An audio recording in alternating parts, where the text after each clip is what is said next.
On his first official trip since retaking the White House, President Trump toured disaster zones. He first visited western North Carolina, where communities are still grappling with the aftermath of the catastrophic flooding from Hurricane Helene in September.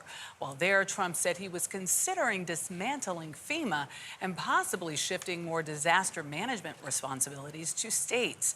The president reiterated those sentiments after surveying the destruction from the California wildfires.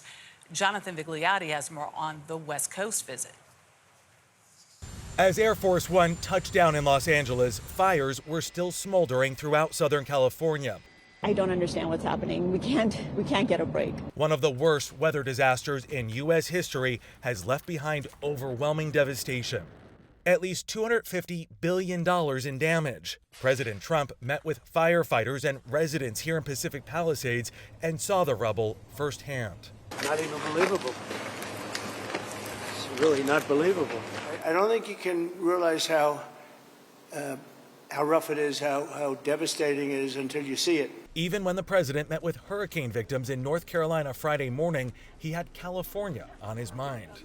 Why they aren't releasing the water? Millions and millions of gallons of water. They're sending it out to the Pacific. Someday somebody's going to explain that one. In the meantime, they have no water in Los Angeles. It's a claim he's made repeatedly on social media, saying California's governor could open up the water main and let the water flow into his dry, starving, burning state instead of having it go out into the Pacific Ocean. CBS News has fact-checked that claim. It is false.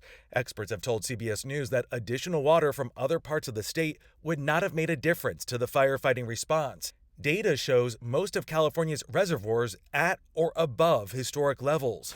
But during those critical first few hours in Pacific Palisades, a reservoir built to offer protection was dry, undergoing repairs, and there was inadequate water pressure. In an interview Wednesday with Fox News host Sean Hannity, the president also suggested withholding federal aid for recovery. I don't think we should give California anything until they let water flow down. It's rare to put conditions on disaster relief, but he also called for California to adopt a voter ID law that would check for citizenship before granting aid. But while meeting with local leaders on Friday, the president said he wants to see Los Angeles start rebuilding as soon as possible. We're going to essentially waive all federal permits. We're going to have you go very quickly. On Friday, California legislators approved $2.5 billion in state funds to help with cleanup and rebuilding. As Governor Newsom greeted the president, politics were set aside. I appreciate the governor coming out and meeting me, Kevin. And politics aside, fire crews are still fighting fires. They will get some help over the weekend. The area expecting its first significant rainfall in more than 8 months, but with it comes the threat of mudslides. For CBS Saturday Morning, Jonathan Vigliotti, Los Angeles.